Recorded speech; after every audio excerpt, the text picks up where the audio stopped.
ಎಲ್ಲರಿಗೂ ನಮಸ್ಕಾರ.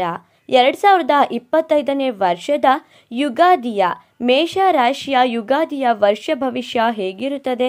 ಹೊಸ ಪಂಚಾಂಗದ ಪ್ರಕಾರ ಮೇಷರಾಶಿಯವರಿಗೆ 2025ನೇ ವರ್ಷದಿಂದ 2026ನೇ ವರ್ಷದ ತನಕ ಯಾವೆಲ್ಲ ಲಾಭ ಅನ್ನೋದು ಸಿಗುತ್ತದೆ ಎಂಬುದರ ಬಗ್ಗೆ ನಾನು ನಿಮಗೆ ಈ ವಿಡಿಯೋದಲ್ಲಿ ತಿಳಿಸ್ತಾ ಹೋಗ್ತೀನಿ, ಬನ್ನಿ.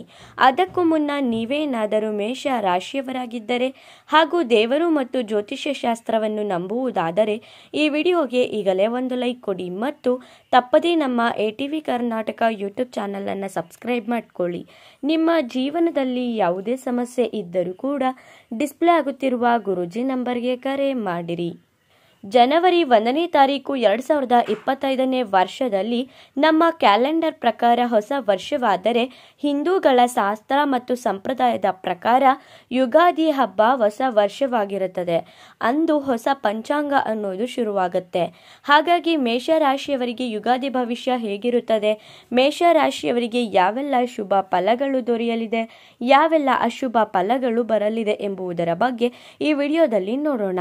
ಮೊದಲನೆಯದಾಗಿ ಮೇಷರಾಶಿಯ ಅಧಿಪತಿ ಬಂದು ಕುಜ ಮೇಷರಾಶಿಯ ಅಧಿಪತಿ ಆಗಿರೋದ್ರಿಂದ ಈ ರಾಶಿಯವರಿಗೆ ತುಂಬಾನೇ ತಪ್ಪು ನಿರ್ಧಾರ ಅನ್ನೋದನ್ನ ಈ ವರ್ಷದಲ್ಲಿ ನೀವು ತಗೊಳ್ತೀರಾ. ಇದು ಮೈನಸ್ ಪಾಯಿಂಟ್. ಮೇಷರಾಶಿಯವರಿಗೆ ಮಾರ್ಚ್ 29ನೇ ತಾರೀಕು ತಮ್ಮ ರಾಶಿಯಲ್ಲಿ ಶನಿದೇವರ ಬದಲಾವಣೆ ಆಗೋದ್ರಿಂದ ನೀವು ಯಾವುದೇ ರೀತಿಯಾದಂತಹ ನಿರ್ಧಾರ ಮಾಡ್ಕೋಬೇಕಾದ್ರೆ ತುಂಬಾನೇ ಹುಷಾರಾಗಿರ್ಬೇಕು. ಶನಿ ಮಹಾರಾಜರು ಮಕರ ರಾಶಿ ಬಿಟ್ಟು ಮೀನ ರಾಶಿಗೆ ಪ್ರವೇಶ ಮಾಡೋದ್ರಿಂದ ಮೇಷ ರಾಶಿಗೆ 7.5 ಅನ್ನೋದು ಶುರುವಾಗುತ್ತೆ.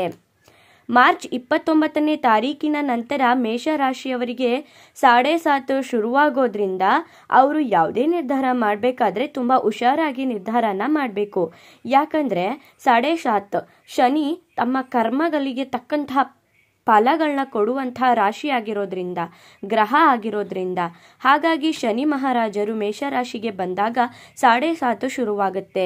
ಹಾಗಾಗಿ ಮೇಷರಾಶಿಯವರು ಯಾವುದೇ ರೀತಿಯಾದಂಥ ನಿರ್ಧಾರ ತಗೋಬೇಕಾದ್ರೆ ತಪ್ಪು ನಿರ್ಧಾರಗಳನ್ನ ಜಾಸ್ತಿ ಮಾಡ್ತೀರಾ. ಹಾಗಾಗಿ ತುಂಬಾ ಹುಷಾರಾಗಿ ನಿರ್ಧಾರಗಳನ್ನ ತಗೋಬೇಕು. ನೀವು ಯಾವುದೇ ವಿಚಾರದಲ್ಲಾಗಲಿ, ಅದು ಕುಟುಂಬದ ವಿಚಾರದಲ್ಲೇ ಆಗಲಿ ಅಥವಾ ಏನಾದರೂ ವ್ಯವಹಾರದಲ್ಲೇ ಆಗಲಿ, ಉದ್ಯೋಗದಲ್ಲೇ ಆಗಲಿ, ನೀವು ಏನಾದರೂ ಮಾಡ್ತೀರಾ ಅಂದರೆ ಅದರಲ್ಲಿ ಯಾವುದೇ ಕಾರಣಕ್ಕೂ ಕೂಡ ಹುಷಾರಾಗಿ ಹೆಜ್ಜೆ ಇಡೋದು ಉತ್ತಮ.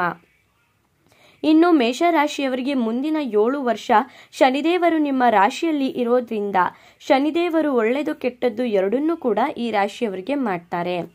ಶನಿದೇವರು 7.5 7 ವರ್ಷ ನಮ್ಮ ರಾಶಿಯಲ್ಲಿ ಇರೋದ್ರಿಂದ ಖಂಡಿತವಾಗ್ಲೂ ಕೂಡ ಶನಿದೇವರು ಒಳ್ಳೆಯದನ್ನೂ ಮಾಡ್ತಾರೆ, ಕೆಟ್ಟದ್ದನ್ನು ಮಾಡ್ತಾರೆ. ಅದು ಹೇಗೆ ಅಂತ ಹೇಳೋದಾದರೆ, ನಾವು ಮಾಡಿರೋ ಕರ್ಮಗಳ ಅನುಸಾರವಾಗಿ ನಾವು ಏನನ್ನು ತಪ್ಪು ಮಾಡ್ದೇನೆ ನಾವು ಒಳ್ಳೇದನ್ನೇ ಮಾಡ್ಕೊಂಬಂದಿದ್ದೀವಿ ಅಂದರೆ ಶನಿದೇವರು ನಮಗೆ ಒಳ್ಳೇದನ್ನೇ ಮಾಡ್ತಾರೆ. ನಾವು ತಪ್ಪು ಮಾಡಿದರೆ ಖಂಡಿತವಾಗ್ಲೂ ನಮಗೂ ಕೂಡ ಶಿಕ್ಷೆ ಅನ್ನೋದನ್ನ ಕೊಡ್ತಾರೆ. ಇನ್ನು ಈ ರಾಶಿಯವರು ಒಳ್ಳೆಯ ಕೆಲಸನ ಮಾಡಿದ್ರೆ ಯಾವುದೇ ಕಾರಣಕ್ಕೂ ತೊಂದರೆ ಅನ್ನೋದು ಈ ರಾಶಿಯವರ ಹತ್ರನೂ ಕೂಡ ಬರಲ್ಲ. ಯಾಕಂದರೆ ಶನಿ ಬಂದು ಕರ್ಮ ಫಲದಾತ ಅಂತಾನೆ ಹೇಳ್ಬಹುದು.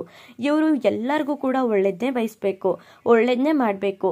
ಆ ರೀತಿಯಾಗಿದ್ದರೆ ಮೇಷರಾಶಿಯವರಿಗೆ 2025ನೇ ವರ್ಷ ಯುಗಾದಿಯಲ್ಲಿ ಯಾವುದೇ ಕಾರಣಕ್ಕೂ ಕೂಡ ತೊಂದರೆಗಳಾಗಲ್ಲ, ತಾಪತ್ರೆಗಳಾಗಲ್ಲ, ಎಲ್ಲವೂ ಕೂಡ ಒಳ್ಳೆಯದೇ ಆಗುತ್ತಾ ಬರುತ್ತೆ.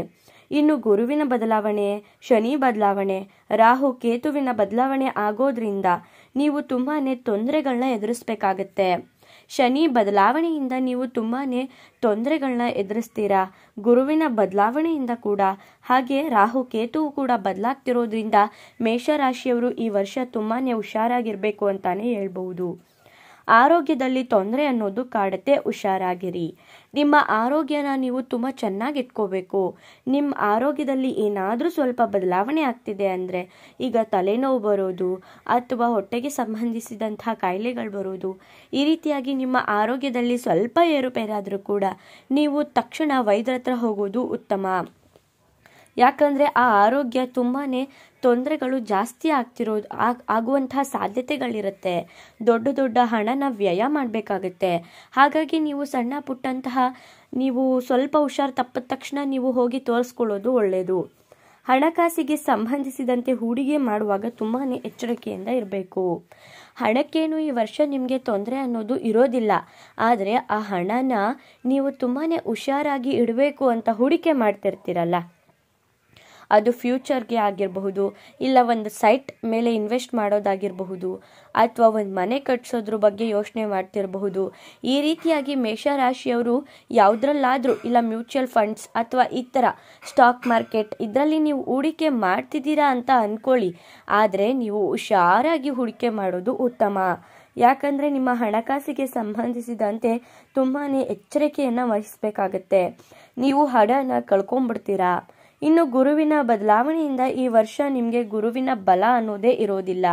ಗುರುಬಲ ಅನ್ನೋದು ಇರೋದಿಲ್ಲ ಅಂತ ಹೇಳೋದಾದರೆ ನಮ್ಮ ಆರೋಗ್ಯದಲ್ಲಿ, ನಮ್ಮ ಜೀವನದಲ್ಲಿ ನಾವು ತುಂಬಾ ಏರುಪೇರು ಅನ್ನೋದನ್ನ ಪಡ್ಕೋತೀವಿ. ಹಾಗಾಗಿ ನಿಮಗೆ ಗುರುಬಲ ಇರೋದಿಲ್ಲ ಈ ವರ್ಷ. 12ನೇ ಮನೆಯಲ್ಲಿ ಶನಿ, 11ನೇ ಮನೆಯಲ್ಲಿ ರಾಹು ಇರೋದ್ರಿಂದ ಲಾಭ ಕೂಡ ಹೆಚ್ಚಾಗಿರುತ್ತೆ. ಆದರೆ ಶನಿದೇವರು ನಿಮಗೆ ಸಾಡೆ ಕೊಟ್ಟಿರೋದ್ರಿಂದ ನಿಮಗೆ ಎಷ್ಟು ಲಾಭ ಬರುತ್ತೋ ಅಷ್ಟು ನಷ್ಟ ಕೂಡ ಆಗಬಹುದು. ನೀವು ಎಚ್ಚರಿಕೆಯಿಂದ ಇರಬೇಕು.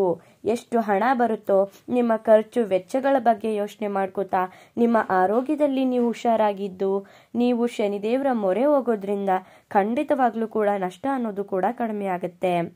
ಮೇಷರಾಶಿಯವರು ಹಣವನ್ನು ಹೆಚ್ಚಾಗಿ ಸಂಪಾದಿಸ್ತೀರಾ, ಆದರೆ ಹುಷಾರಾಗಿ ಹೂಡಿಕೆ ಮಾಡಬೇಕು. ನೀವು ಎಷ್ಟು ಹಣ ಸಂಪಾದನೆ ಮಾಡ್ತೀರೋ ಅಷ್ಟು ಕಳ್ಕೊತೀರಾ.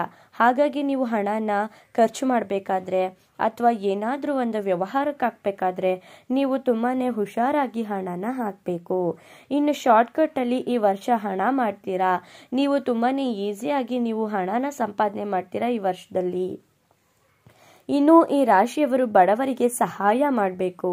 ನೀವು ಯಾರಿಗೆ ಈ ವರ್ಷ ದಾನ ಧರ್ಮ ಸಹಾಯ ಅನ್ನೋದನ್ನ ಎಷ್ಟು ಮಾಡ್ತೀರೋ ಅಷ್ಟು ನಿಮಗೆ ಶನಿದೇವರು ಒಳ್ಳೆಯದೇ ಮಾಡ್ತಾರೆ.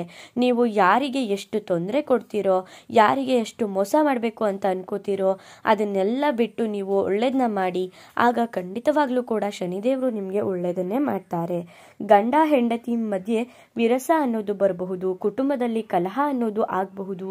ಹಾಗಾಗಿ ಈ ರಾಶಿಯವರು ದಾಂಪತ್ಯ ಜೀವನದಲ್ಲೂ ಕೂಡ ಹೊಂದಾಣಿಕೆಯಿಂದ ಹೋಗೋದು ಉತ್ತಮ. ಇಲ್ಲ ಅಂದರೆ ಇವ್ರ ಜೀವನದಲ್ಲಿ ತುಂಬಾ ತೊಂದರೆಗಳನ್ನ ಇವರು ಅನುಭವಿಸ್ಬೇಕಾಗತ್ತೆ. ಶುಭ ಫಲ ಏನು ಅಂತ ನೋಡೋದಾದ್ರೆ ನೀವು ಒಳ್ಳೇದನ್ನೇ ಬಯಸಿದ್ರೆ ಖಂಡಿತವಾಗ್ಲೂ ನಿಮಗೆ ಒಳ್ಳೇದೇ ಆಗುತ್ತೆ. ಇನ್ನು ಅಶುಭ ಫಲ ನೋಡೋದಾದ್ರೆ ಶನಿದೇವರು ಕರ್ಮ ಫಲದಾತ, ನೀವು ಮಾಡಿರೋ ಕರ್ಮಗಳಿಗೆ ಅನುಸಾರವಾಗಿ ಅವರು ಫಲನ ಕೊಡ್ತಾರೆ. ಇನ್ನು ಪರಿಹಾರ ಏನು ಅನ್ನೋದನ್ನ ನೋಡೋಣ. ಗುರುಬಲ ಇಲ್ಲದೆ ಇರೋದ್ರಿಂದ ಖಂಡಿತವಾಗ್ಲೂ ಕೂಡ ನೀವು ಗುರುವಿನ ದೇವಸ್ಥಾನಕ್ಕೆ ಹೋಗಿ ನೀವು ಪೂಜೆ ಪುನಸ್ಕಾರ ಮಾಡೋದ್ರಿಂದ ಗುರುವಿನ ಬಲ ಅನ್ನೋದು ಆಗುತ್ತೆ.